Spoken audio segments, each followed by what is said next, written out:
அல்லோ கள்ளனே கருள் செய்த நீ கள்ளாத சிலுவை நாதா கள்ளனே கருள் செய்த நீ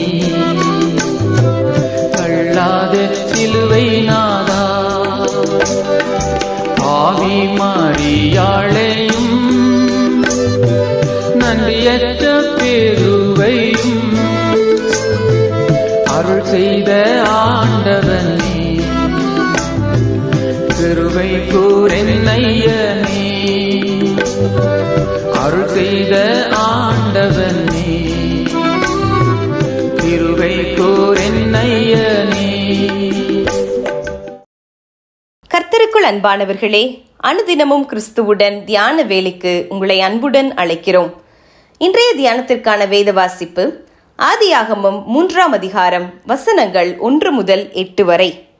தியானத்திற்கான தலைப்பு வஞ்சிக்கும் பாவம். ஸ்திரீயானவள் புசிப்புக்கு நல்லதும் பார்வைக்கு இன்பமும் புத்தியை தெளிவிக்கிறதற்கு இச்சிக்கப்படத்தக்க விருட்சமுமாய் இருக்கிறது என்று கண்டு. ஆதியாகமம் 3:6.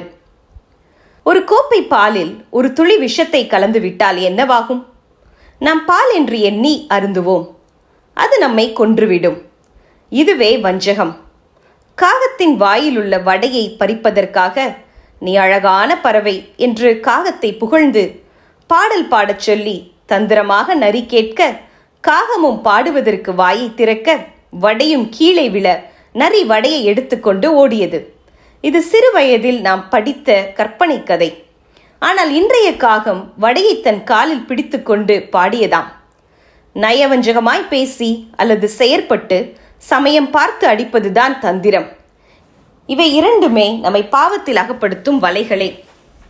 தேவ அன்பிலே ஆனந்தமாய் வாழ்ந்த ஆதாம் ஏவாள் தேவனுடைய பிரசன்னத்திலிருந்து விலக்கப்பட்டது எப்படி? தந்திரமுள்ள சர்ப்பமாக சாத்தான் ஏவாளிடம் பேச்சு கொடுத்த போது அந்த 3ஆம் சத்தத்தை ஏவாள் ஏன் தவிர்த்து விடவில்லை? காட்டு ஜீவனாகிய சர்ப்பம் வீட்டு வாசற்படி வருவதற்கு தோட்டத்தை பாதுகாத்த ஆதாம் எப்படி அனுமதித்தான்? சர்ப்பத்தின் சம்பாஷணை மிகவும் தந்திரமானது.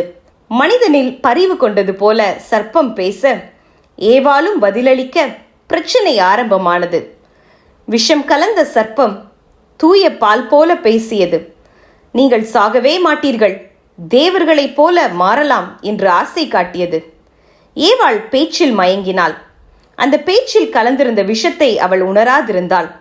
சர்ப்பத்தின் பேச்சு தந்த இனிப்புடன் பாவத்தை நோக்க அந்த கனி பார்வையிலேயே அவளுக்கு இனித்ததாம். புத்தியை தேட இதுவே நல்ல கனி என்றும் நினைத்தாள். தன் தேவ சாயலில் படைக்கப்பட்ட நிறைவானவள் என்பதை மறந்தாள். கர்த்தர் கிருபையாய் கொடுத்த சுதந்திரத்தை கையில் எடுத்தாள் ஏவாள். தேவனுடைய வார்த்தையா, தனக்கு நல்லது என்று சர்ப்பம் சொன்ன வார்த்தையா? தனக்கு எது நல்லது என்று தெரிந்தெடுக்கும் உரிமையை கையில் எடுத்து தனக்குத்தானே கடவுளானாலோ ஏவாள். அவள் வழியில் ஆதாமும் விழுந்தான். பிரியமானவர்களே, நம்மை சுற்றிலும் வஞ்சக பேச்சுகளும் தந்திர சூழ்நிலைகளும் பெருகிவிட்டன. எந்த நேரமும் கால்கள் சறுக்கிவிடக்கூடிய அபாயத்துக்குள் நாம் இருக்கிறோம். இதிலிருந்து தப்பிக்கொள்ள ஒரே வழி தேவனுடைய வார்த்தை ஒன்றே. முதல் மனிதனின் பாவ சுபாவம் நம்மை ஆட்டி படைத்தாலும் இன்று நமக்கு இயேசுவின் இரத்தம் உண்டு. பகுத்தறிகின்ற கிருபை வரத்தையும் ஆவியானவர் நமக்கு அருளியுள்ளார். பின்னர் ஏன் தடுமாற்றம்? ஜெபம் செய்வோம்.